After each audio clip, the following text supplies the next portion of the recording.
Hi everyone, I'm Cheryl Butler, and you're listening to the Mighty Mommy's Quick and Dirty Tips podcast, which will help make your life as a parent a little bit easier and a lot more fun.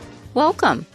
Today's episode is number 631, 5 coping strategies when you're sick of parenting. Because ever have a day or 10 when you're stuck in the trenches of parenthood and just want to run? Well, don't worry. Mighty Mommy has been there. Here are 5 smart tips on how to overcome the struggle and emerge stronger. Here's the quick and dirty. On those days that you're feeling the grind of parenthood and can't fathom how to keep it going, get back in the game with Mighty Mommy's 5 practical coping tips.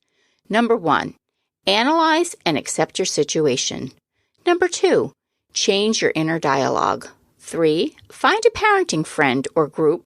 4, parenthood isn't your only purpose. And 5, seek out and enjoy the little things in life. In the 9 years I've had the pleasure of being the host of the Mighty Mommy podcast, I've shared the joys and hardships of parenting. Although I stand by my tagline, it's the toughest job you'll ever love, I am also honest in admitting that as much as I love my kids, there have been plenty of days that I've disliked everything there is about parenthood. Taking care of a family, especially one with 8 kids like mine, is a 24/7 job. And on those days when we get overwhelmed and think, if I have to wipe one more runny nose or pick up another tossed plate of mac and cheese, well, on those days, our kids still depend on us and the show must go on. I've been at this parenting thing for 28 years now, and I couldn't count the number of times I've wanted to throw in the towel and take a massive time out. But that was never an option. So instead, I found coping mechanisms to help me through the tough times. And here are the 5 ways that I survived the challenges of parenting. Number 1, figure out why you're down on parenting. So during the quiet moments when our baby sleeps, when our first grader is quietly playing with blocks, or when our tween is studiously working on homework, parenthood seems like a piece of cake.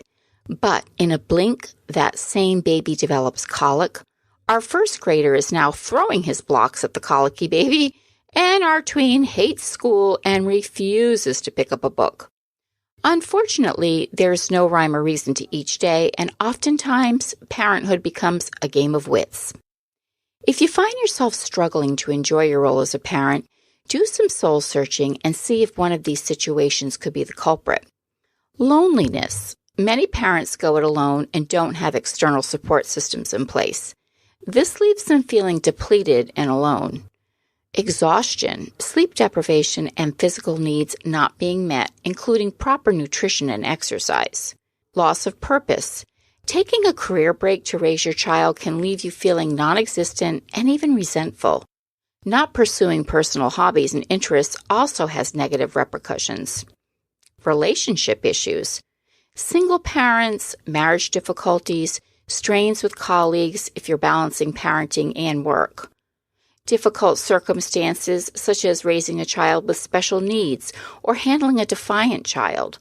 Financial strains, inadequate housing, employment issues, chronic illness maybe. If any of these issues play a role in your struggle to cope as a parent, seek an appropriate action plan based on your specific needs. If you feel like you're drowning, ask friends and family for help. If your child's struggling with delays, there are state-sponsored services in place to help. If your health is troubling, get to a doctor. Don't ignore the situation, as that will only make things fester and get worse. If it's none of these more severe circumstances, but rather an occasional blah feeling about not loving being a parent, know that this is normal.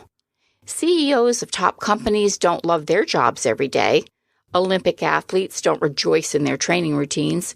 The President of the United States has plenty of down moments in his position. Accept that this is part of the normal ebb and flow of parenting, and then find the tools to move forward to avoid staying stuck. For starters, you can change your inner dialogue, as explained in my next tip. So strategy number 2, nix the negative self-talk. As we go about our busy lives, we often don't even realize that we create negative scenarios in our mind, especially when we face challenges. For example, for many years when I had 4 kids under the age of 6, I probably isolated myself from friends and family more than I should have, because it took all of my physical and mental ability to keep up with everyone's needs. During these hectic years, I didn't have a lot of adult conversations happening in my life. And without even realizing it, I began to have discussions with myself. On a good day, this was just fine. But there were plenty of days when things were chaotic, cranky, and just plain difficult. During those times, my inner dialogue became negative. And although I didn't say it out loud, I'm sure my kids could sense that I was not in a good place emotionally. In my episode, Busy Parent, 6 Ways to Maintain Healthy Self-Esteem, I advise that nixing negative self-talk is critical. Much of our thinking is so automatic that we barely notice it before we move on to the next thought. But when that little voice in our minds starts cranking out damaging and destructive self-criticism, we have to get a handle on it and nip it in the bud. Be mindful of your inner dialogue. Then, when you catch yourself in a negative commentary, try to change course and think about what went well that day instead. For example, instead of thinking, why can't he stop throwing his stuff on the floor? I have to ask him 1,000,000 times. Try telling yourself, well, at least he's playing so kindly with his little sister. This way, you reframe your experience in a positive way. Strategy number 3, find a parenting pal. One of my biggest parenting challenges was helping 3 of my kids overcome significant language delays. I wouldn't change any of that heartache now, but 20 years ago, I felt as though I was doomed. I spent many intense years advocating for my kids to achieve development successes, even when the experts proclaimed they might never lead normal lives. To those experts, I'm glad that I didn't listen to you. You were wrong. In the thick of those difficult years, I often wanted to bow out of parenting entirely. But thankfully, I met another mom in the same boat as me, and we struck up an incredible friendship that helped me weather many a wicked storm. In my episode, 6 Sanity-Saving Tips for Parents of a Child with Special Needs, I shared that I didn't discuss our children's delays with my close network because I felt I could manage the load alone.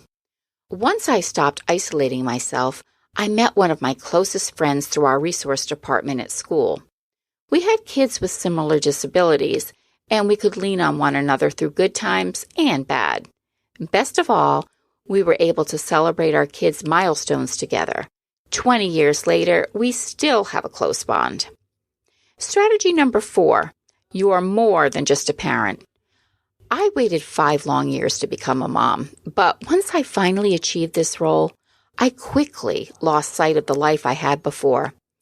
Of course, motherhood is one of the most worthy titles of all time, but the life I had before adopting and delivering my 7 babies was equally important in my life's journey. Try not to lose sight of your other interests and purposes after you become a parent. If you maintain your hobbies, pursue personal and career goals, and foster outside relationships other than that of your kids and your partner, you'll always have other avenues to keep you inspired and excited, all while tending to your family. And strategy number 5, let the little moments define your life.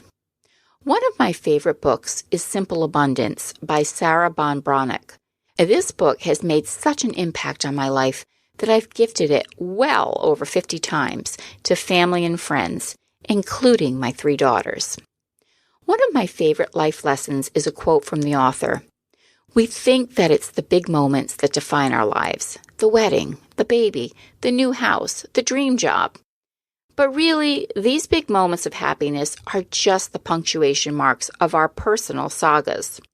The narrative is written every day in the small, the simple, and the common, in these tiny changes. In the unconsidered, the overlooked, the discarded, the reclaimed. This quote has long been at the core of my parenting philosophy. The milestones our children achieve, such as learning to walk, toilet training, getting a driver's license, and graduating high school and college, sure, those are so meaningful. Still, they don't ultimately define their accomplishments. Each time they fall and get back up when learning to walk. The first week they have dry pants after months of potty training. The first time they drive to the store alone. The struggle to figure out what they're going to wear to a school dance.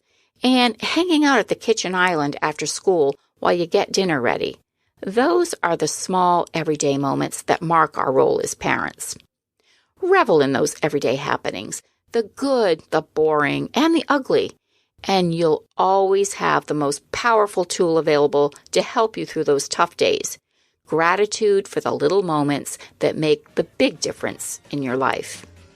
What keeps you sane during those times you just can't take the woes of parenthood? Please join the conversation and share your thoughts on the Mighty Mommy Facebook page or Twitter. You can also email me at mommy@quickanddirtytips.com. Listen and follow on Apple, Spotify, Google, Stitcher, or wherever you get your podcasts. I'm so glad you tuned in to listen this week. Enjoy your wonderful families. And until next time, happy parenting.